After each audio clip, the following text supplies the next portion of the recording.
Di markas The Green Hornet, Ronan mengumpulkan para anak buahnya untuk merencanakan penyerangan terhadap keluarga Trevor sebelum klan mafia lain yang menyerang duluan. Berita semakin tersebar di kalangan mafia yang membuat semua ingin menguasai wilayah Black Mamba, tapi untuk mencapai itu semua mereka harus menghabisi Trevor dan antek-anteknya dulu. Keadaan semakin mudah karena mereka terpecah belah. Kita akan menyerang mereka di saat bersamaan, ucap Ronan yang merencanakan misinya.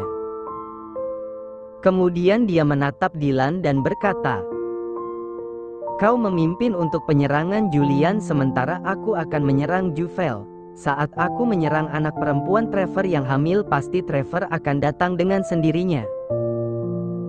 Rupanya pembicaraan itu didengar oleh Chad. Bocah itu jadi mencemaskan keadaan orang-orang yang dikenalnya.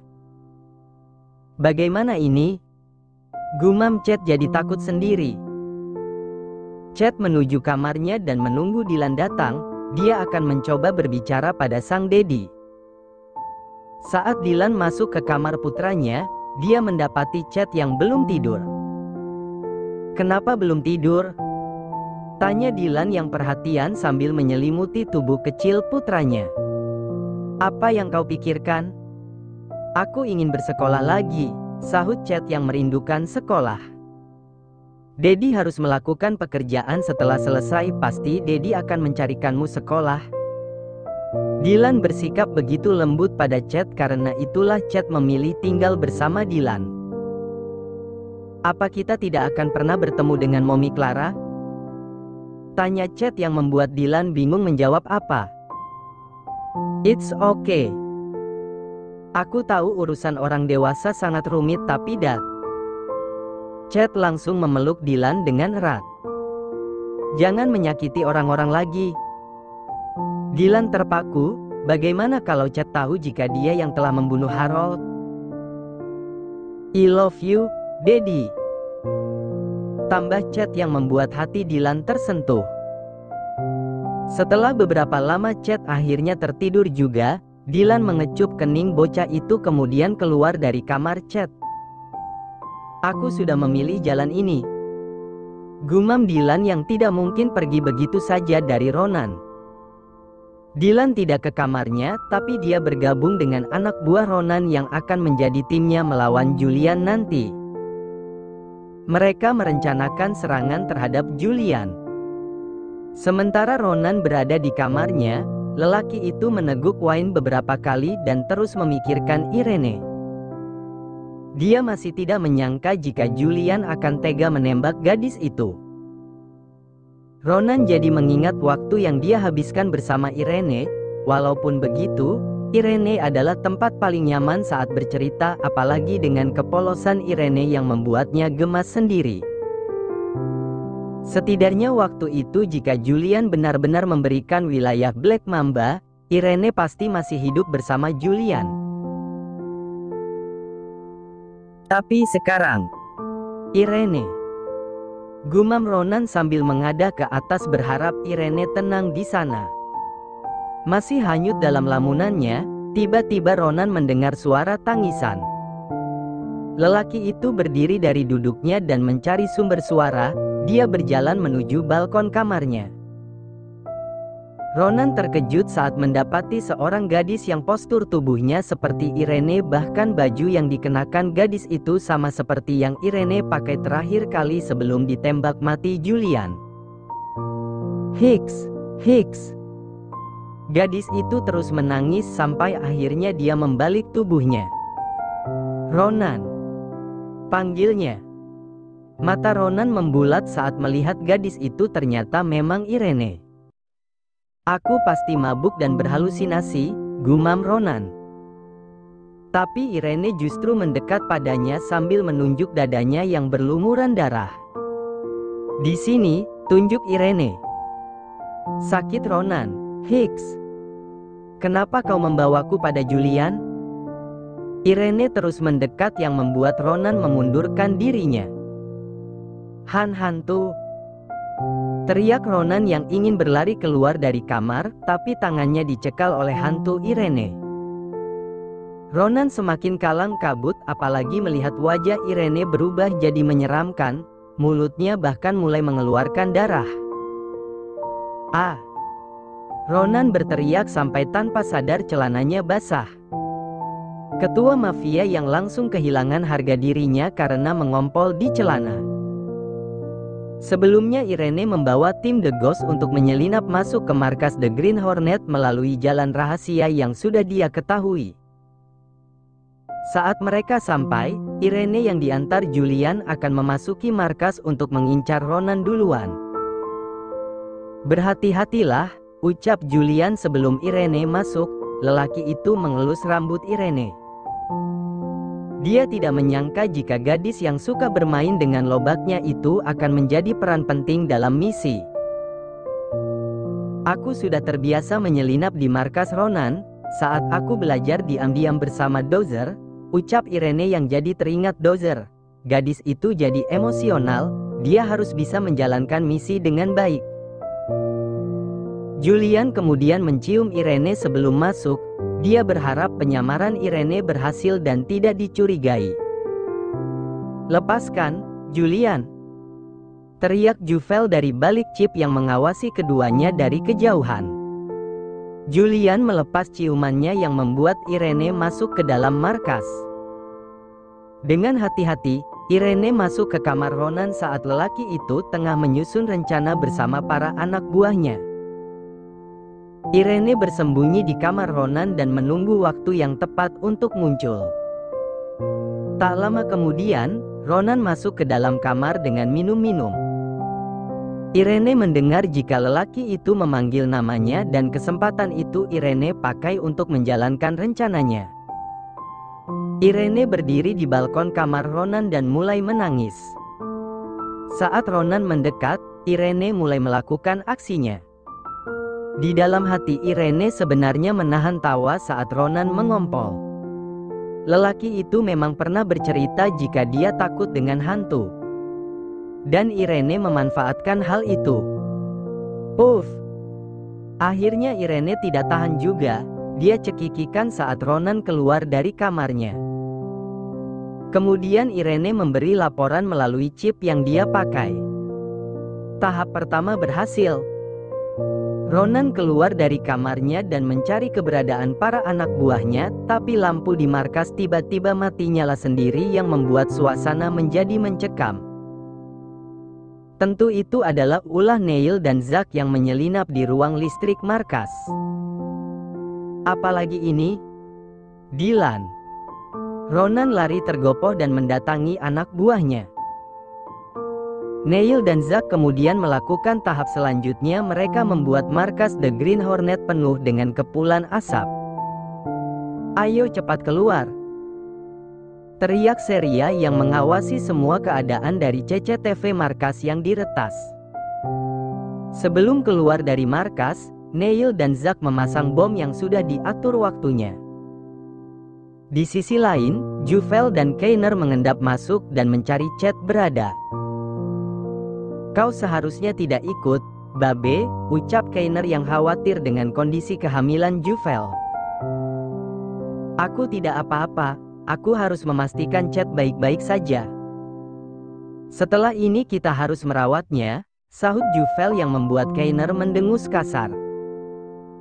"Kau tidak masalah? Anak itu adalah anak Clara, jadi suatu hari kita pasti akan bersinggungan dengan wanita rubah itu," ungkap Keiner yang selalu memperhitungkan semuanya. Juvel tersenyum menatap suaminya dan mengelus pipi lelaki itu. "Aku percaya padamu, Babe. Lagi pula kalau kau macam-macam, aku akan memotong nuklirmu itu dan menjadikannya daging kemasan." "Oh Juvel, kau tidak akan bisa menghilangkan jiwa mafiamu itu." Keiner justru terkekeh mendengar ancaman yang dilontarkan padanya. Karena Seria pernah tinggal di markas Ronan, jadi dia tahu di mana letak kamar Chet. Beruntung Ronan tidak peduli saat Seria tiba-tiba menghilang dari markasnya. "Masuk ke lorong sebelah kiri," ucap Seria memberi instruksi. Juvel dan Keiner masuk ke lorong sebelah kiri dan menemukan kamar Chet. Saat masuk mereka melihat Chad yang tertidur.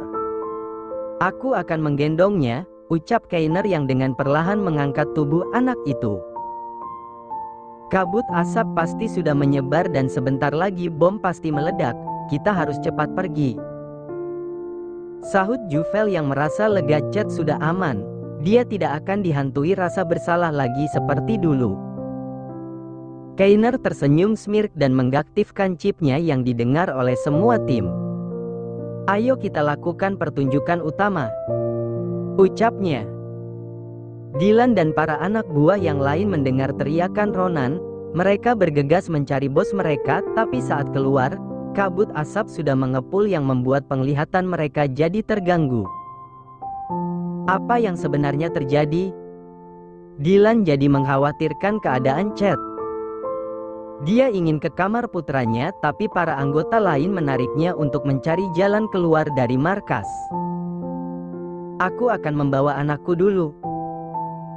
Dylan tidak mau pergi tanpa Chad. "Kita tidak punya banyak waktu." Sampai terdengar ledakan yang membuat markas utama The Green Hornet mengalami kebakaran. "Hantu Irene mengamuk!" teriak Ronan yang sudah bisa menjangkau para anak buahnya. "Apa?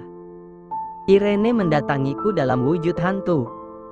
Apa ini sebuah lelucon gila?" "Tidak, aku melihatnya sendiri." Akhirnya karena tidak mau membuang waktu, Ronan membawa para anak buahnya untuk keluar dari markas. Di luar markas, Trevor dan Gwen menunggu kedatangan Irene. Gadis mungil itu keluar dan akan melakukan pertunjukan inti. "Apa kau siap?" tanya Gwen memastikan.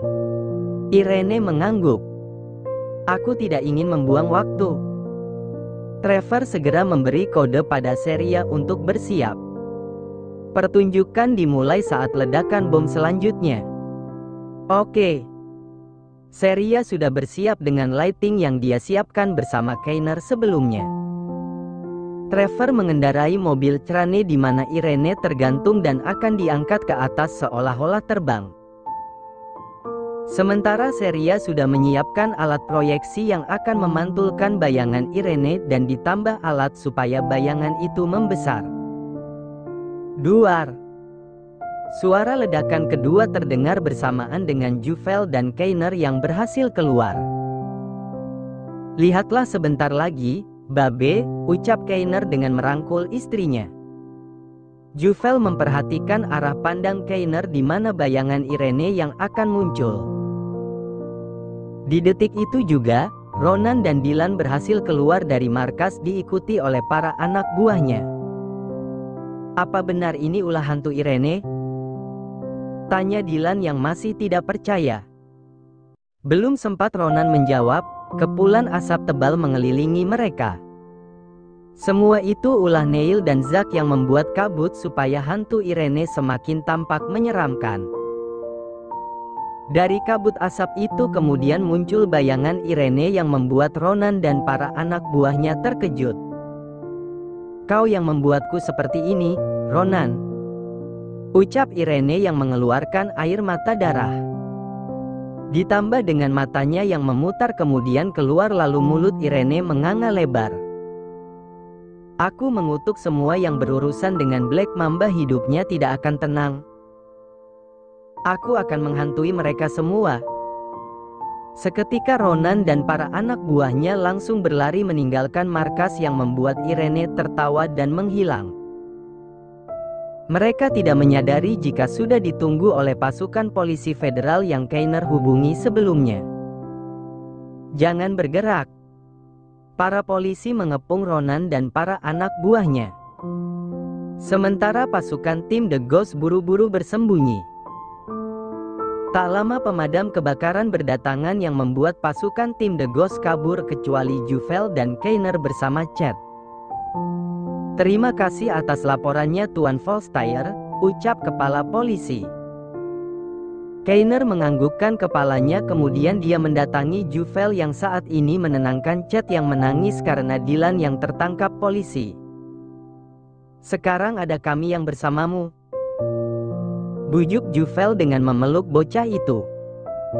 Tapi Kak Kainer membenciku, ucap Chet yang tahu bagaimana sikap Kainer selama ini padanya. Kainer yang mendengar itu berjongkok supaya tingginya sejajar dengan Chet. Maafkan aku atas sikapku selama ini. Sekarang kau boleh menjadi paman dari bayiku. Benarkah? Chet bertanya dengan mata masih berkaca-kaca. Kainer tidak menjawab, tapi dia langsung memeluk Chet. Inilah yang diinginkan Harold. Dia akan memenuhi permintaan mendiang ayahnya. Juvel tersenyum melihat Kainer yang melepaskan semua egonya.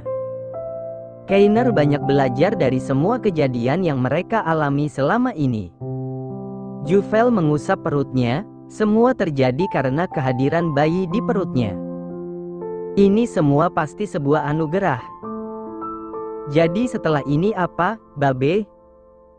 Tanya Juvel saat mereka akan menyusul tim lainnya. Kainer menjawab, kita akan menyebarkan rumor bahwa tanah Black Mamba terkutuk, maka tidak ada yang berani mengganggu kalian lagi. Julian harap-harap cemas menunggu kedatangan tim The Ghost. Sebelumnya dia mendapat tugas untuk mengawasi semua situasi. Saat polisi datang, Julian langsung mengerahkan para anak buah yang tersisa untuk menyembunyikan tim The Ghost karena mereka tidak mau ikut tertangkap polisi atau Ronan dan antek-anteknya curiga jika mereka telah ditipu.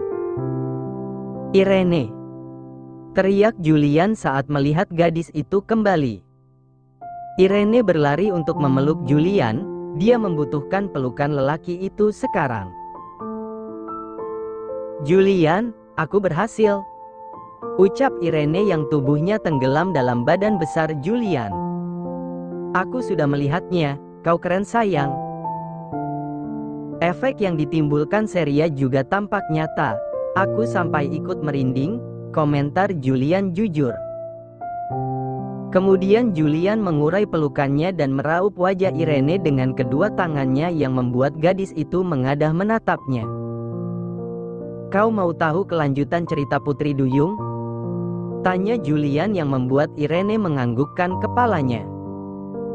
Putri Duyung berhasil membuat pangeran menjadi gila. Pangeran akhirnya memutuskan meninggalkan semuanya untuk bisa memulai hidup yang baru bersama Putri Duyung, sambung Julian. Irene tertawa mendengar cerita Julian. Dia kemudian berjinjit supaya kedua tangannya bisa melingkar di leher lelaki itu. I love you, Julian, ucap Irene yang langsung mendapat ciuman dari Julian begitu dalam. Ayo kita kembali ke tempat persembunyian, aku akan memandikanmu, kau pasti lelah sayang, ucap Julian yang mengandung sejuta modus. Aku sudah besar jadi tidak perlu dimandikan tapi... Irene mengelus dada Julian. Kita bisa menanam lobak. Julian langsung mengangkat tubuh Irene. Aku akan menanam lobak dengan bibit yang banyak. Sementara Trevor dan Gwen membawa Seria bersamanya. Mereka akan mengurus gadis itu sesuai janji Trevor pada Dozer. Sekarang kita kemana, Trey? Tanya Gwen. Home, jawab Trevor dengan menggandeng tangan Seria. Dia akan membawa Seria dan istrinya ke mansion pribadi mereka. Kainer pulang ke mansion dengan Juvel dan Chet. Lelaki itu segera meminta Juvel untuk istirahat saat sampai. Tak lupa vitamin dan susu dia siapkan seperti biasa. Apa keramnya sudah hilang? Tanya Kainer perhatian. Aku tidak apa-apa, jawab Juvel sambil mengusap wajah suaminya. Kita akan memeriksakan kandungan besok, sekarang istirahatlah. Kainer mengecup kening Juvel penuh kasih sayang. Kemudian Kainer berlalu untuk melihat keadaan Chet yang pasti bersedih. Bocah itu menempati salah satu kamar kosong di mansion. Lelaki tidak boleh cengeng karena kita harus melindungi keluarga kita. Aku akan membawamu menemui Daddy Dylanmu nanti, ucap Kainer berusaha menghibur. Daddy Harold? Tanya Chet yang juga ingin datang ke makam. Kita juga akan mendatanginya asal kau berjanji tidak cengeng. Aku berjanji. Good. Setelah itu, Keiner menghubungi Lucas dan meminta asistennya mengurus masalah hukum Ronan bersama antek-anteknya. Dan pastikan rumor itu tersebar. Perintah Keiner. Sesuai keinginan Keiner, rumor mengenai tanah terkutuk Black Mamba menyebar luas, apalagi ditambah kelompok The Green Hornet yang mendekam di penjara membuat klan mafia lain tidak berani mengganggu keluarga Brown. Hari itu, hari persidangan organisasi mafia The Green Hornet. Selain mereka didakwa atas kejahatan yang mereka lakukan, Keiner juga melakukan gugatan atas kematian ayahnya. Keiner datang ke pengadilan bersama mertua dan kakak iparnya, Trevor dan Julian, yang selama ini menghindari yang namanya hukum begitu antusias saat datang. Mereka bertiga menggunakan setelan jas mahal dengan kacamata hitam ditambah mobil sport untuk menunjang penampilan mereka. "Ayo kita masuk," ajak Keiner. Trevor dan Julian berjalan begitu angkuh memasuki ruang persidangan. "Ternyata begini rasanya jadi manusia biasa ya, Dak," ucap Julian. Trevor mengangguk. "Rasanya bebas dan lepas, untung aku mempunyai menantu berkuasa."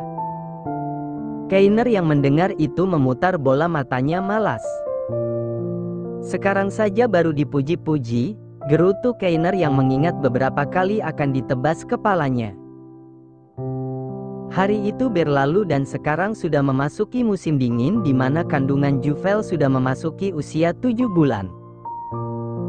Juvel mengalami tekanan darah yang tinggi. Akhirnya dokter Gabi memutuskan untuk mengeluarkan bayi lebih awal sebelum terjadi komplikasi. Semua anggota keluarga datang untuk memberi dukungan pada Juvel saat akan melakukan operasi caesar.